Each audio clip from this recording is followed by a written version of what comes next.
Now that you just got your new house, here's 7 things to do after buying your first house, or your second house, or whatever house it is for you. 1 is secure your closing documents. Make sure they're in a nice safe spot where no one can get access to it other than you. And if something were to happen, they're protected. 2, rekey the entry door. Make sure you rekey the entry door. Even though you got the keys, you should always rekey it because you never know if the other people have copies of the original key.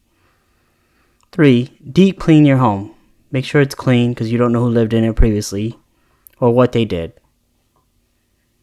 4, update your address with USPS and employer.